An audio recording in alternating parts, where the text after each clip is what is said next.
Hello. Okay, wonderful. I just experienced a power outage. The internet cut out, and I recorded a quarter of this today's episode, and now I have to start again. And I'm trusting that the spirit of the land is going to support me here. I'm on the tiny house. I'm at the tiny house, and right next door to our house construction. And we experience all kinds of amazing challenges every moment. And so here we are. So today I want to be talking about how you can bring so much ease and joy to project planning by inviting the nature spirits to the design table. Who are the nature spirits? Who are the nature spirits? The clients that I mentor ask me this a lot, and they ask, how can we collaborate with them? How do I know that I'm communicating with the right energy and the right nature spirit? And to give you an overview of the nature spirits and their relationship to other energies on the property, they are the builders of form. They are the builders of form, and they are manifestations, expressions of the four elements: water, air, fire, and earth. And they receive the blueprints from the cosmos. They receive the blueprints from the angels and the landscape devas, as well as the archetypes of certain species of trees, archetypes of certain species of rocks, archetypes of certain natural phenomenon, archetypes of rivers, of lakes, right, of caves.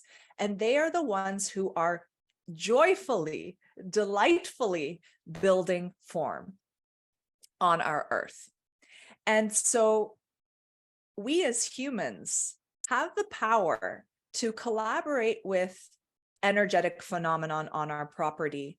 We as architects have the power and the capacity to collaborate with energetic phenomenon, with the subtle realms, with the nature spirits, with the spirit of the land, to download, if you will, or transmit or receive inspiration for architectural forms. Now, nature spirits are not building buildings. That's a human thing, right? That's a human gift. But humanity over the ages has received a lot of inspiration and encouragement from angelic beings, from cosmic beings, from Devic beings, to given humanity inspiration at certain periods of time in humanity's evolution to create great works of architecture. Gaudi, for example, the famous Sagrada Familia church, that was a period of time where there was a lot of inspiration streaming through, or a lot of influence from the cosmos streaming through to support these great, incredibly creative architects to birth these great works of architecture. Chartres Cathedral is one of them as well. The Great Pyramids, right, of Giza. The list goes on and on. We are also at a time where we're receiving a lot of support from councils of light above.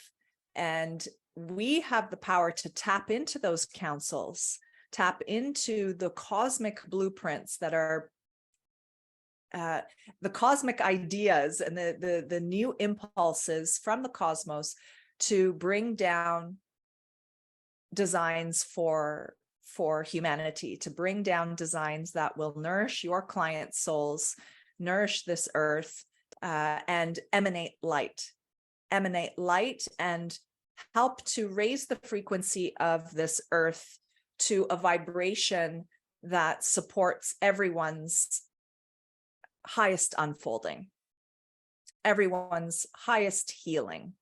Okay. So I'll give you an example. I just came back from, just checking my mic here. I just came back from next door from the construction site, and my husband and I were looking at the progress of the brick garden wall that is being built to enclose the front end of our property. And I was getting really pissed off because I'm seeing like wonky corners that aren't 90 degrees. You know, there's moments where this brick wall has to turn a corner and it turns into this small L shape.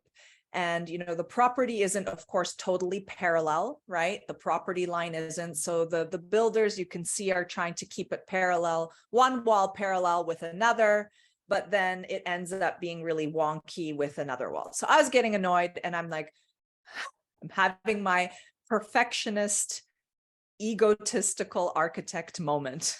Do you know what can you relate to those moments where you're just getting so frustrated with the fact that things are not getting built the way you want them to, right?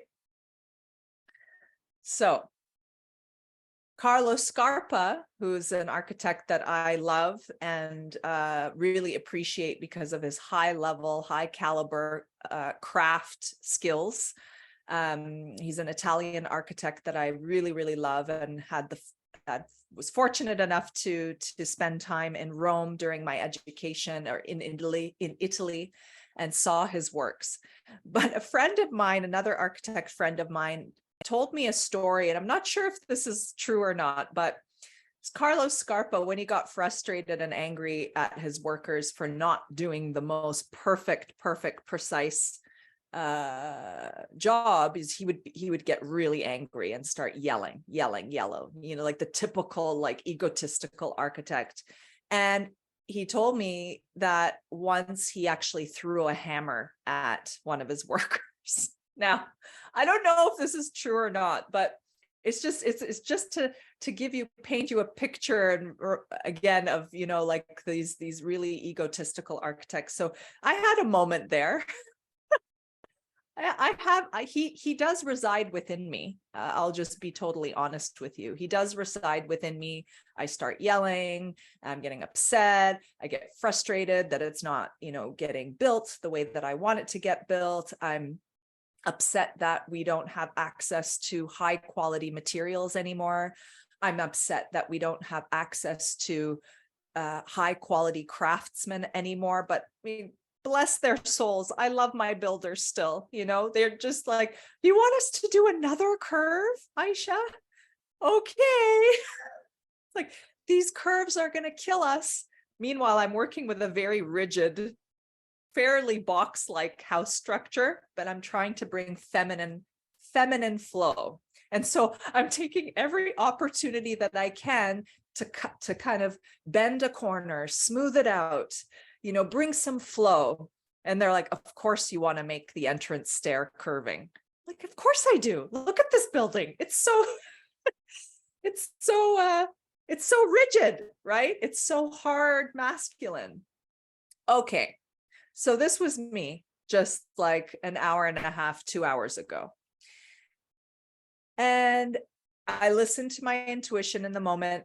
My husband, he had to go off and do something. I said, I need to calm down and sit in this garden and meditate. And so I sat amongst all the construction mess, amongst all the wonky corners, and I sat on a brick, and I tuned into the belly of Gaia, into the earth, and I gave thanks. I gave thanks to her for being able to build on this property. And then I reached out to the nature spirits, and I reached out to the spirit of the land as well. Sometimes I reach out to them at the same time. And I asked them for help. I asked them for help to provide a vision for the design of the front garden, because I was getting really stuck on these wonky corners. How am I going to meet this, outdoor deck with this wall? And I'm getting all caught up in my mind and in the details. So I closed my eyes and I kept them closed. It is so important for us to go deep and tune into our inner world and establish the connection with the inner world of the landscape, and that the landscape or the property, and that is the world of the nature spirits. They whisper their wisdom to you. They give you ideas. They joke. They tell you, oh, Aisha, you're just such an egotistical architect.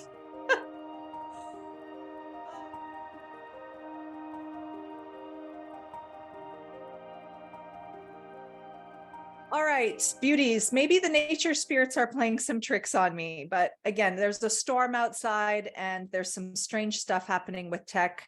I'm back for part 2 of today's episode. Okay, so where was I? I was tuning in and connecting with the nature spirits and the spirit of the land to help me to receive a vision for the blueprint of the garden, to get an idea of the flow of forms, the flow of the lines on the front part of the house, the front garden. And I calmed my nervous system down through the breath. And they began to show me the levels at which the deck needed to be. They began to show me where I needed to add some more flowing curves to fix the wonkiness of this L-shaped brick wall that I was talking about. And they helped me to carve another kind of separate gathering space in the garden that perhaps could be where we gather around a fire, or perhaps even maybe a fountain at the center. The clear image there.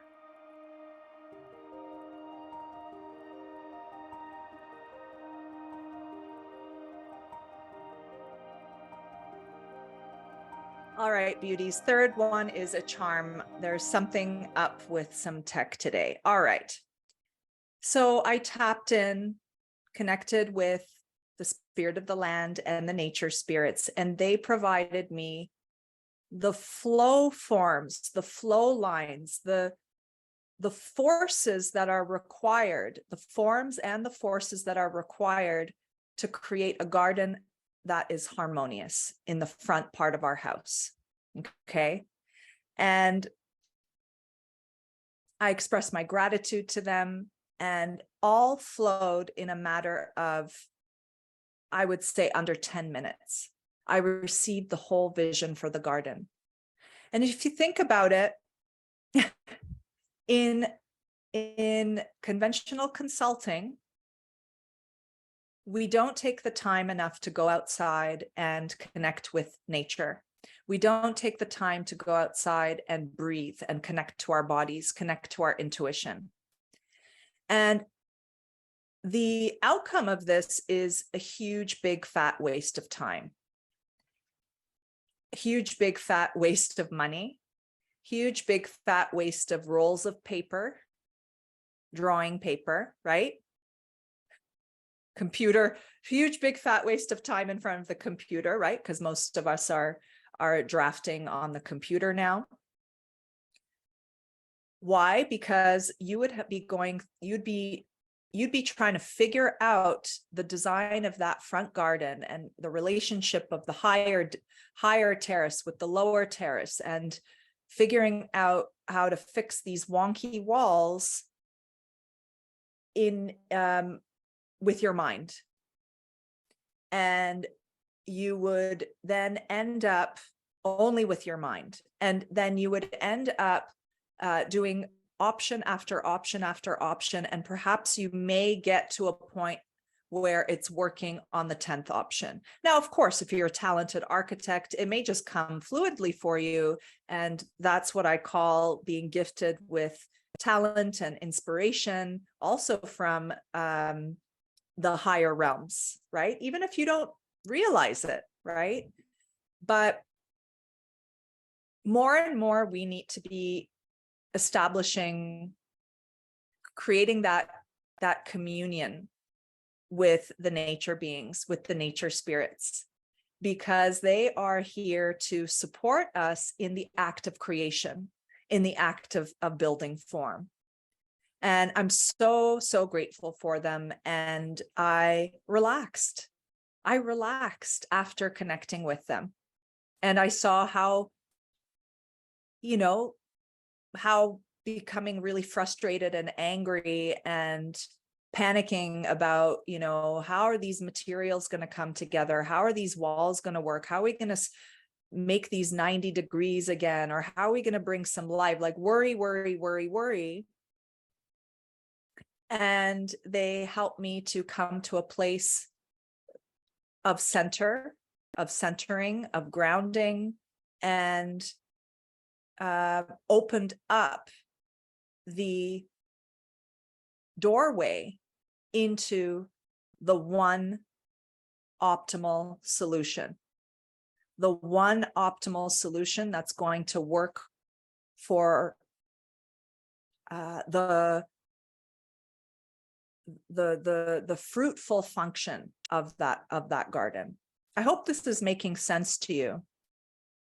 I invite you to, when for the projects that you're working on, you may be an interior designer, a landscape architect, an architect who is building houses for other people, maybe even large buildings, a hotel project, whatever that may be. I invite you to take 15 minutes, 15, 20 minutes, 30 minutes, even better. Go out to the property and find a spot on the property that you feel good on without overthinking. Just let your body guide, let your feet guide you there. Sit down. If there are other people around, tell them that you need some time to tune in. Now, if you have colleagues, if there are builders around, I know it can be kind of like, oh my God, they're going to think I'm weird, like meditating on the property. I mean, of course, if you feel more comfortable to do it when you're alone, then go ahead and do it. But more and more, we need to be bold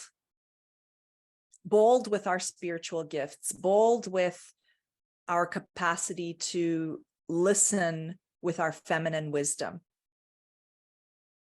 and say, no, this is part of the process. No, you can't cut my time for this. We can't just not visit the site.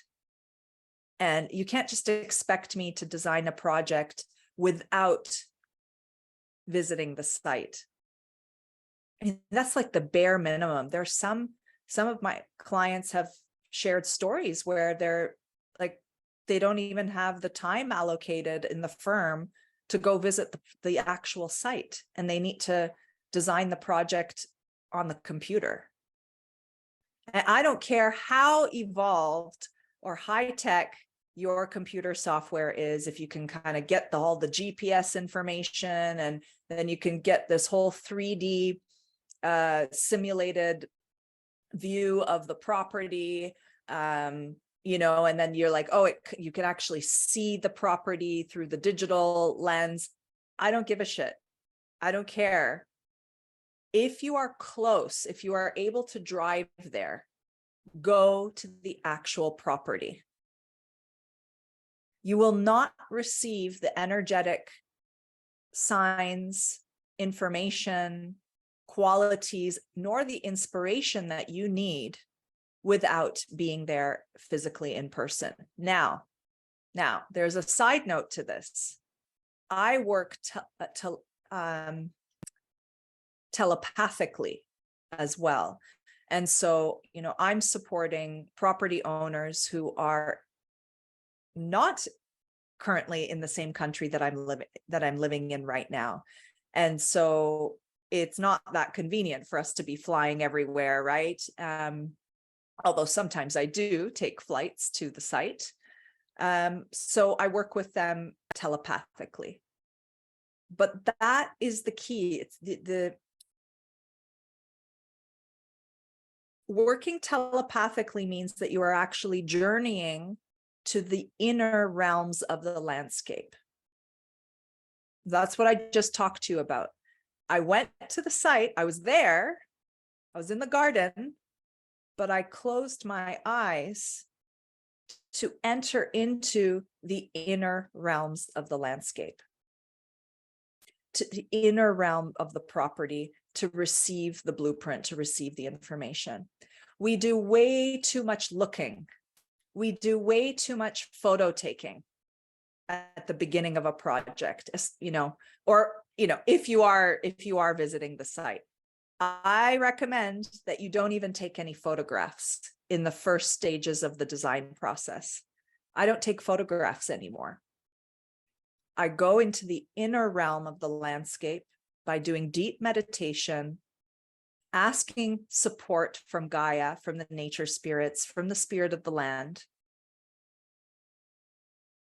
to receive the optimal blueprint that will support my clients' unfolding, highest unfolding, and their families' unfolding. Okay. But this is just such a good example of, I just experienced stress, anger, egotism, right? And then thankfully I have the tools to be able to switch that off and say, okay, no, this is what I need to do. And this is the feminine approach, women. It's the feminine approach. The feminine goes inward into the dark. She goes into her womb, into that cauldron of creation, to pull the information out. The man is the outer, the pushing forward, right? The fire, the pushing forward energy. We are the vessel, right? We are the receiver. So how can you turn yourself into that deep, dark cauldron of creation? How can you bring yourself into that state so that you can connect with the inner realms of the landscape, with the spirit, with the flow, with the energy of the landscape? You may, of course, also in those states encounter not so great energies, right? Energies that make you uncomfortable, that make you stressed. You may encounter ghosts, right? But it's all part of the picture of the landscape of the story. It's all part of the story of the property. It's all part of the story, and even the dark energies can provide you with very, very important information about where to place this garden wall, or where to have the entrance, or where there, a certain part of the property may need some clearing and cleansing. I should do an episode just on the clearing, cleansing, land healing. I'll do that. So today's focus is about bringing the nature spirits to the design table, bringing them to the design table so that they co-create with you in creating architecture. Another piece that I want to mention before I wrap up today's session or today's episode is that one of the gateways to connecting with the nature spirits is through your imagination, through your capacity to imagine. That is the realm of their language, their communication. And so when you awaken your capacity to imagine, then that is the language, I would say the main language that they are communicating with you with. The imagination is not something like, oh, you're just imagining things like that, not that kind, right? The kind that, are maybe parents or other authorities in our life or society has said that, oh, that's just a figment of your imagination. That's not real. You're making things up. Imagination is one of the most powerful sources of creation. And so by tapping into your feminine flow, by tapping into your creative, intuitive capacities, by doing meditation, breathing, breath work, right? There are many different vehicles to be able to also exercise that faculty of imagination.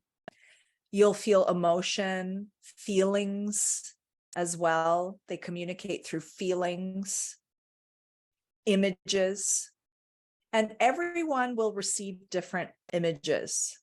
They will feel different feelings in different parts of their bodies when they're communicating with the nature spirits. It takes some practice. I do support my clients in honing those skills when they visit properties, when they're working on projects.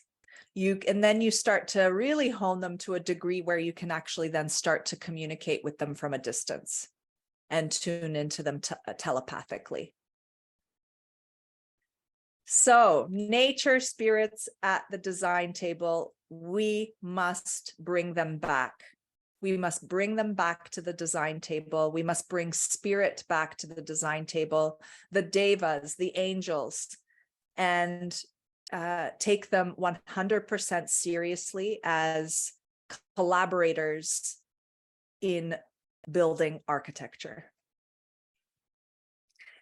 Thank you so much for joining today's episode, and I look forward to sharing more wisdom, tips, tools, keys to designing in a way that will bring prosperity, abundance to your design practice, and designing in a way that brings your body, your soul, much joy, much ease. And yeah, building in a way that's going to make a really big difference on this planet, that's going to help lay the foundations for a healthier, vibrant, beautiful new Earth. All right. Thanks for listening. Bye-bye. Talk next time.